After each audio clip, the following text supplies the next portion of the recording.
Friends, welcome back to ಮನಸ್ಸು creations YouTube channel. ಬನ್ನಿ, ಇವತ್ತು ನೋಡಿ ನುಗ್ಗೆಕಾಯಿ ಇದೆ. ಸೊ ನುಗ್ಗೆಕಾಯಿಯಿಂದ ಸಾಂಬಾರು ಹೇಗೆ ಮಾಡೋದು ಅಂತ ನೋಡೋಣ. ತುಂಬ ಟೇಸ್ಟಿಯಾಗಿರುತ್ತೆ. ಮುದ್ದೆಗೆ ರೈಸ್ಗೆಲ್ಲ ತುಂಬ ಚೆನ್ನಾಗಿರುತ್ತೆ. ಸೊ ಬನ್ನಿ ನೋಡೋಣ ಹೇಗೆ ಮಾಡೋದು ಅಂತ. ನೋಡಿ, ನುಗ್ಗೆಕಾಯಿನ ಹೀಗೆ ಕಟ್ ಮಾಡಿಕೊಂಡು ಅದು ಒಟ್ಟೆಲ್ಲ ಏನಿರುತ್ತಲ್ವ, ಸೊ ಅದನ್ನೆಲ್ಲ ತೆಕ್ಕೊಳ್ಳೋಣ.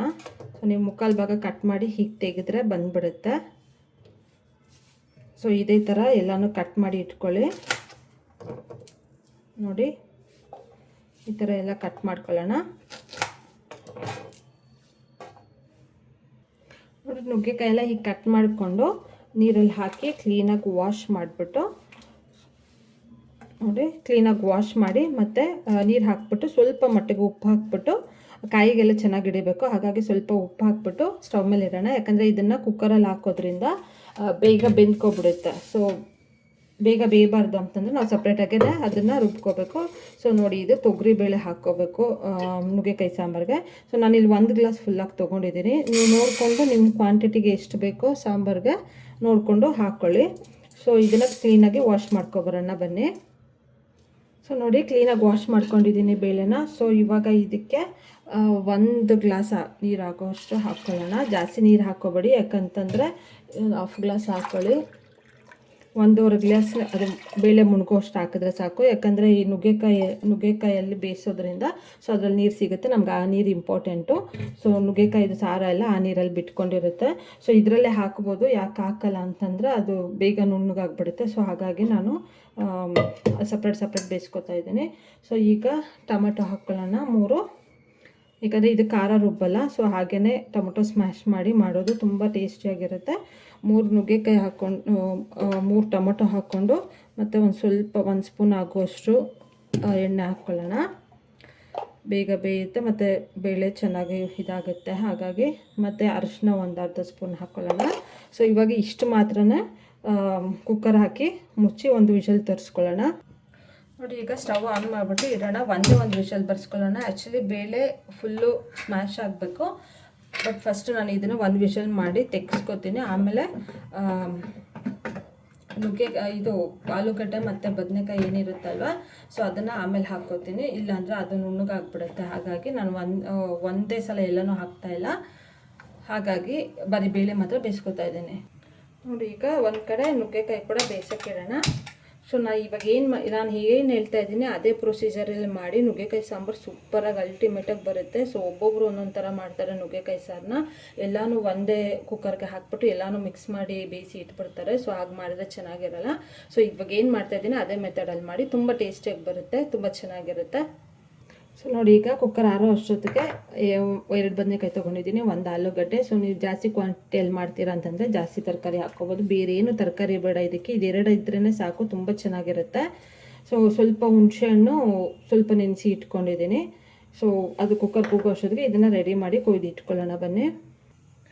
ನೋಡಿ, ನುಗ್ಗೆಕಾಯಿ ಕುದಿ ಬರೋ ಟೈಮಲ್ಲಿ ಒಂದು ಸ್ವಲ್ಪ ಉಪ್ಪು ಹಾಕೋಣ. ಯಾಕಂದರೆ ಕಾಯಿಗೆ ಉಪ್ಪು ಹಿಡಿಬೇಕು.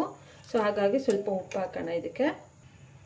ಈಗ ಸ್ವಲ್ಪ ಹಾಕ್ಕೊಂಡಿರಿ. ಆಮೇಲೆ ಸಾಂಬಾರಿಗೆ ಹಾಕೋವಾಗ ಸ್ವಲ್ಪ ಹಾಕ್ಕೊಳ್ಳೋಣ. ಯಾಕಂದರೆ ಕಾಯಿಗೆ ಇವಾಗ ಹಾಕಿದ್ರೆ ಉಪ್ಪು ಹಿಡಿಯುತ್ತೆ, ಆಮೇಲೆ ಆದರೆ ಹಿಡಿಯಲ್ಲ ಅಷ್ಟಾಗಿ. ಸೊ ಹಾಗಾಗಿ ಇವಾಗಲೇ ಉಪ್ಪು ಹಾಕೋಣ. ಈಗ ಕಾಯಿ ಬೆಂದಿದೆ.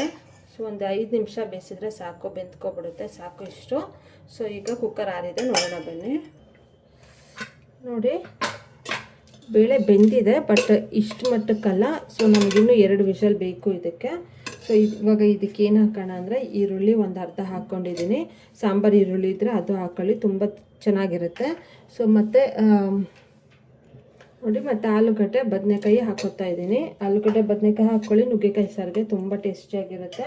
ಸೊ ಇವಾಗ ಇದಕ್ಕೆ ಇನ್ನೂ ನೀರು ಹಾಕಬೇಕು. ಇದೇನು ಕಾಯಿ ಬೇಯಿಸ್ಕೊಂಡಿರೋ ನೀರು ಇರುತ್ತಲ್ವ, ಸೊ ಅದನ್ನು ಹಾಕ್ಕೊಳ್ಳೋಣ. ತುಂಬ ಟೇಸ್ಟಿಯಾಗಿ ಬರುತ್ತೆ.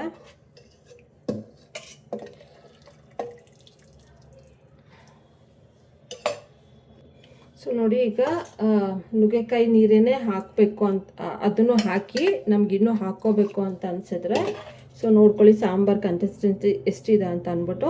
ಸೊ ಅದಕ್ಕೆ ಇನ್ನೊಂದು ಸ್ವಲ್ಪ ಅರ್ಧ ಗ್ಲಾಸ್ ಆ್ಯಡ್ ಮಾಡಿಕೊಂಡ್ರೆ ಆಯಿತು. ಅಡ್ಜಸ್ಟ್ ಮಾಡಿಕೊಂಡು ಹಾಕ್ಕೊಳ್ಳಿ.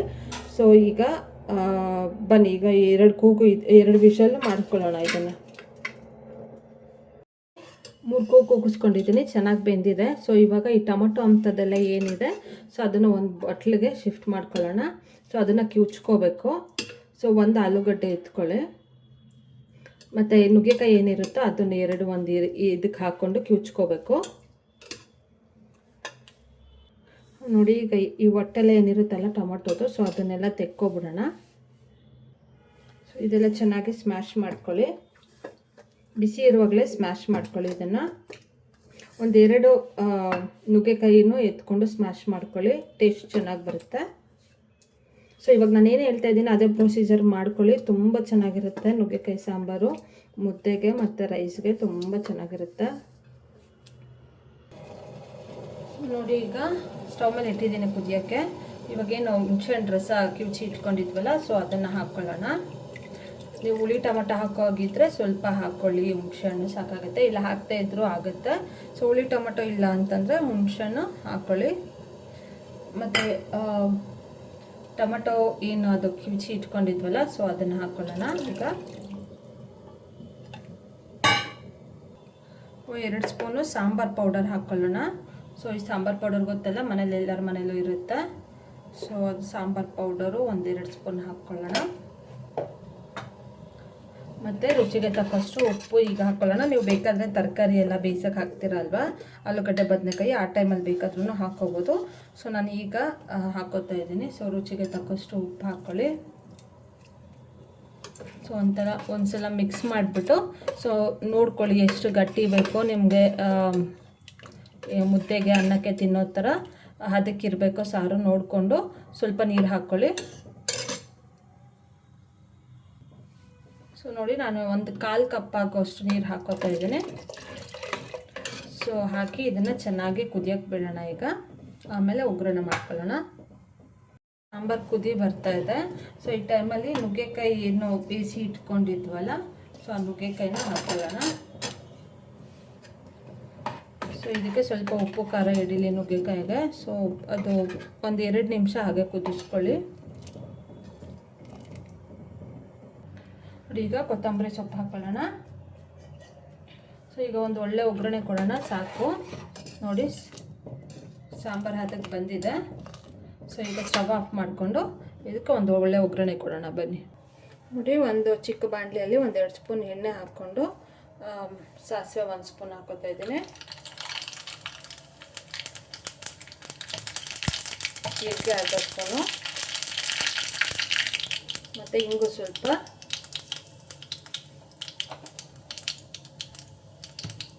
ಮತ್ತು ಕರಿಬೇವು,